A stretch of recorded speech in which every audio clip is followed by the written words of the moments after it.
جس دل میں ثواب کا شوق اور عذاب کا خوف پیدا ہو جائے، جنت خود ہی اس کی منتظر ہو جاتی ہے۔ دوسروں کے لیے دعا کرنے سے وہی دعا آپ کے حق میں جاتی ہے۔ لمبی امیدوں سے دور رہا کرو، کیونکہ وہ تمہارے پاس موجود نعمتوں کو حقیر بنا دیتی ہے۔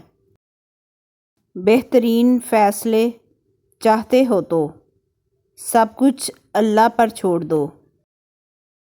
مشکل بڑی چھوٹی ہے، مشکل سے نکالنے والا بہت بڑا ہے۔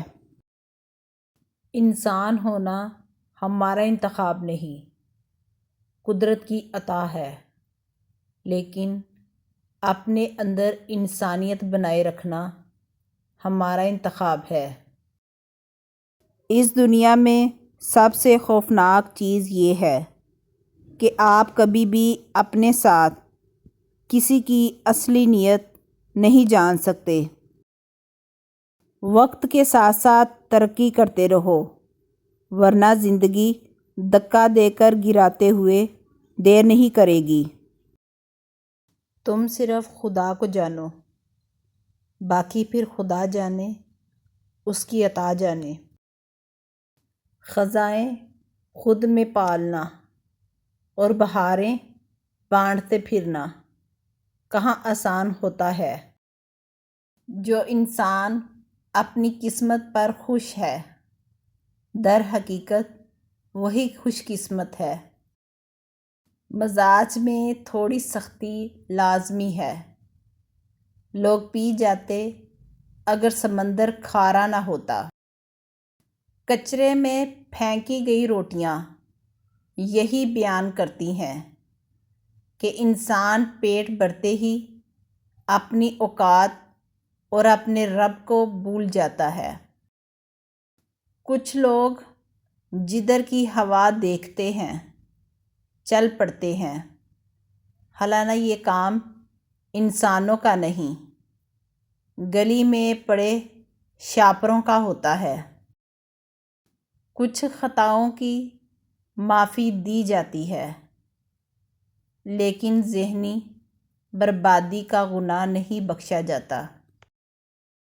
اپنا راستہ وہاں سے بدل لینا چاہیے جہاں آپ کی آنکھوں کے پیچھے کی نمی اور مضبوط لفظوں کے پیچھے ٹوٹا ہوا لہجہ کوئی بھی نہ سمجھ سکے۔ کبھی کبھار میں لوگوں کی اصلیت کا پتہ ہونے کے باوجود بھی خاموش رہ کر صرف یہ دیکھتی ہوں کہ ان کی آخری حد کیا ہو سکتی ہے۔ ٹھیک وقت پر پیے ہوئے کڑوے گھونٹ زندگی کو میٹھا کر دیتے ہیں۔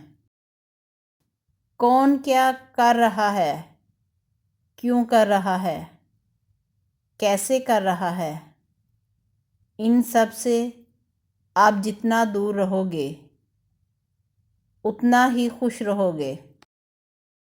ادب اس مقام تک پہنچا دیتا ہے جس سے علم بھی لا علم ہے۔ جو وقت ملے اسے خوشی میں جی لیا کرو، کیونکہ لوٹ کر صرف یادیں آتی ہیں، وقت نہیں۔ روزانہ اس دنیا سے لوگوں کا رخصت ہوتے رہنا زندہ رہنے والوں کے لیے بہت بڑی نصیحت ہے۔ آپ کی ہزار مخلصانہ کوششوں کے باوجود بھی اگر جانے والا جاتا ہے تو اسے سب سے قیمتی تحفہ جو آپ دے سکتے ہیں وہ ہے راستہ۔